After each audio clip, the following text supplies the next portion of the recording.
All right, Chesley, let's talk about the timelines of the storms expected to move in later this morning. We saw how heavy that rain is where Bobeth is in Jackson County right now, so that you're looking at that 8 a.m. hour to kind of bring things in from the north.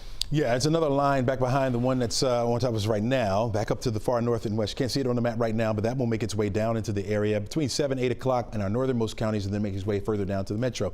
Right now, with all the rain that we've seen up to the north, hasn't touched the Atlanta metro area and southward as of yet. In fact, very warm. Temperatures are in the 70s here. We've been dealing with this rain. It was very widespread up here to the north. Most of that now pushing over toward the east. We had a couple tornado warnings. We had severe thunderstorm warnings. All that has now pushed out of our area. We still have those green boxes up there, which are flood warnings that are remaining in effect. Some of the heaviest rain right now, you can see over into Borough County. This is headed toward Bogart, and you can see where we have that heavy rain, few lightning strikes. Now, not as many as we saw when this was back off to the north and west, but now starting to see those lightning strikes begin to subside. Still got heavy rain over toward Commerce, over toward Jefferson as well. It's this line right here that's going to continue to make its way over toward the Athens area. In fact, with a track on this, you can see it could make it over into Watkinsville if it holds together that strong. Right around, let's say just after 5 o'clock, maybe around 5:02, as that continues to slide about 35 miles per hour down to the east southeast, and that will be headed into South Carolina momentarily. Now we're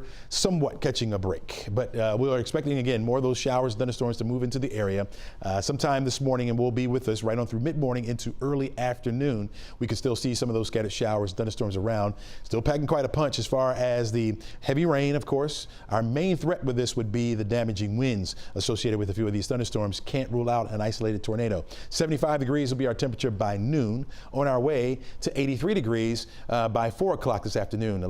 By then, we'll be looking at partly to mostly cloudy skies as we begin to try to dry it out before another round will move in later on tonight going into Friday morning. So we'll be at it again by tomorrow morning. Notice what's up here to the north. This is what we're talking about, this line here. You see the red boxes here that indicates the tornado watches that is associated with this. That will be making its way down toward us, which is why we're saying around the 7, 8 o'clock hour, that will be moving into the northern parts of the state and then making its way further down to the metro area. This is because of a front that's going to make its way through. Now, once that front gets through, nicer weather will be coming our way just in time for Mom's Day weekend. Cooler weather as well. We hit those upper 80s yesterday. We'll be in the low 80s this afternoon thanks to the cloud cover and the rain.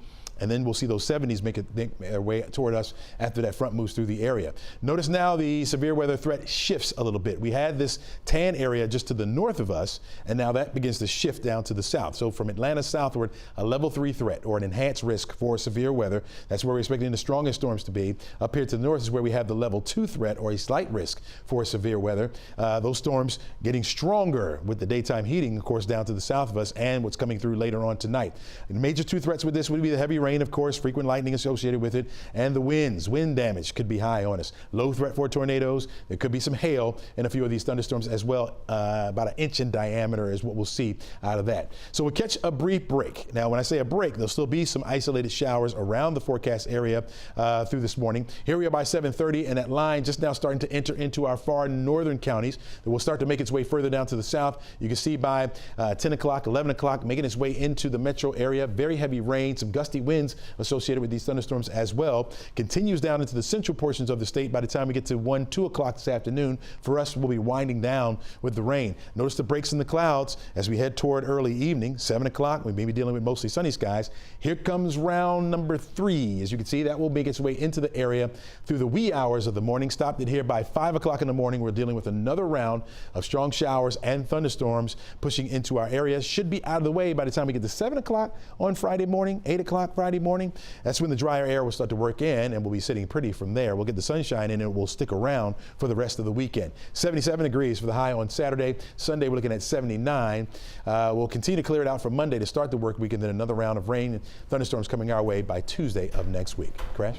All right, Chesley, we're going to be following those maps, too, because we know what's going to happen to the rush hour. And this is it right here. I-85 up around Highway 53 in Brazelton. You can see the dots on the lens of the Sky Tracker and some of that water water being kicked up, and that's just going to be the nature of the beast all day long, folks. So be ready for it all morning long, I should say, as we all get out and get ready for that Thursday commute. 985 and I-85 saturated. Big 3 in pretty good shape closer to the metro Atlanta area. But again, as Chesley's watching this, rounds and rounds are going to be coming in. So be prepared for it. In fact, we've got more severe weather coverage and news coming right up. Don't go away.